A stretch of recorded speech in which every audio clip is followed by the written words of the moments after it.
नमस्कार। आज हम बात कर रहे हैं झारखंड की राजनीति से जुड़ी एक काफी अजीब और थोड़ी चिंताजनक घटना की।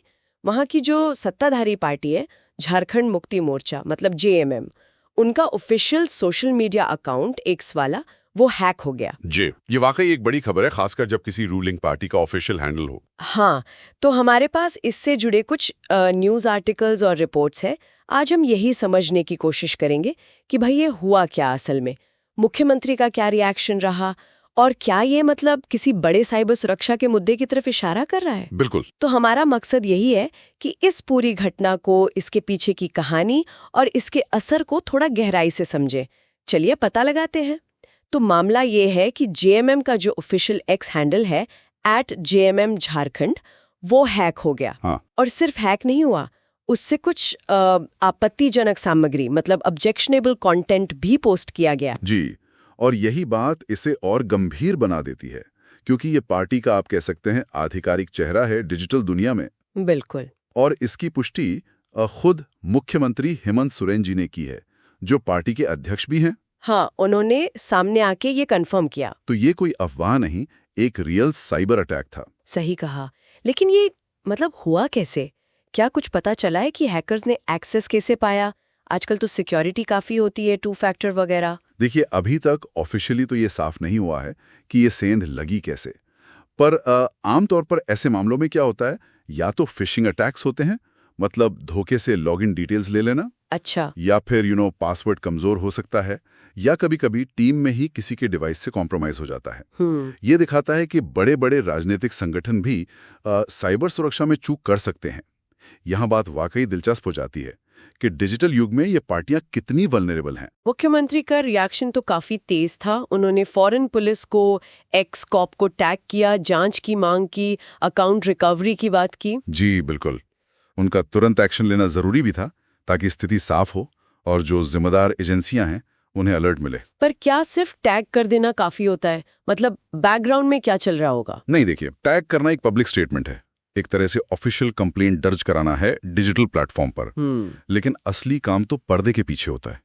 फॉरेंसिक जांच होती है, आईपी एड्रेस ट्रेसिंग, ये पता लगाना कि लॉगिन कहां से हुआ, कोई मैलवेयर इस्तेमाल हुआ या नहीं। अच्छा। इसमें राज्य की जो साइबर सेल है उनकी भूमिका बहुत अहम हो जाती है। उनकी कैपेबिलिटी पर बहुत कुछ निर्भर करेगा। और आपने पहले भी जिक्र किया था कि ये शायद पहली घटना नहीं है झारखंड में इस तरह की। हाँ, और यही बात इसे और ज्यादा चिंताजनक बनाती है। अगर हम इसे बड़े परिप्रेक्ष्य में देखें, ब्रॉडर पिक्चर में, तो ये झारखंड में साइबर सुरक्षा की हालत पर सवाल खड़े करता है। याद है, पहले राज्य के डीजीपी अनुराग गुप्ता जी और एक सीनियर आईएएस अफसर मंजूनाथ भजंत्री। हाँ, उनके नाम पर फेक अकाउंट्स बने थे, राइट? जी बिल्कुल, फेक अकाउंट्स बनाकर लोगों से पैसे ठगने की कोशिशें हुई थीं। तो ये एक पैटर्न दिखाता है। मतलब हाई प्रोफाइल लोग, चाहे वो राजनेता हों या अधिकारी, वो निशाने पर हैं। एग्जैक्टली। ये सिर्फ शरारत नहीं लगती, इसके पीछे कोई मकसद हो सकता है। क्या मकसद हो सकता है? मतलब राजनीतिक अस्थिरता फैलाना या कुछ और? कई चीजें हो सकती हैं। राजनीतिक माहौल बिगाड़ना, पार्टी की इमेज खराब करना, गलत सूचना फैलाना, या हो सकता है सिर्फ सिस्टम की कमजोरी दिखाकर सनसनी फैलाना। लेकिन जब सत्ताधारी पार्टी का अकाउंट हैक होता है तो उसका असर सिर्फ पार्टी तक नहीं रहता, वो जनता के भरोसे पर, राज्य के डिजिटल इंफ्रास्ट्रक्चर की सेफ्टी पर भी सवाल उठाता है। तो कुल मिलाकर अब आगे क्या, सिर्फ अकाउंट रिकवर कर लेना ही तो काफी नहीं होगा? मैडम, बिल्कुल नहीं। अकाउंट रिकवरी तो पहला कदम है। अब फोकस इस पर होना चाहिए कि राज्य की साइबर सेल जांच कैसे करती है और भविष्य के लिए क्या सबक लिए जाते हैं। जैसे क्या राजनीतिक दलों और सरकारी विभागों के लिए साइबर सुरक्षा प्रोटोकॉल और सख्त किए जाएंगे? क्या स्टाफ की ट्रेनिंग पर ध्यान दिया जाएगा? ये सिर्फ टेक्नोलॉजी की लड़ाई नहीं है, ये अवेयरनेस की भी लड़ाई है। तो संक्षिप्त में कहें तो जेएमएम का अकाउंट हैक होना एक अकेली घटना नहीं लग रही। ये झारखंड में साइबर सुरक्षा की चुनौतियों का और जो हाई प्रोफाइल टारगेटिंग का पैटर्न है उसका हिस्सा लगता है। जी। मुख्यमंत्री ने एक्शन की मांग की है, पर असली चुनौती भविष्य में ऐसे हमलों को रोकने की होगी। बिल्कुल सही कहा आपने।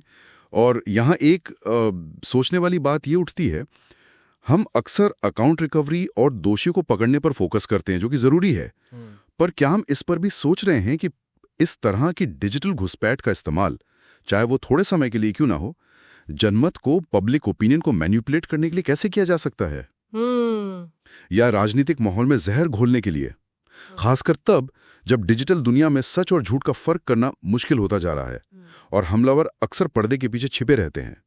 इस पर हमें सोचने की जरूरत है।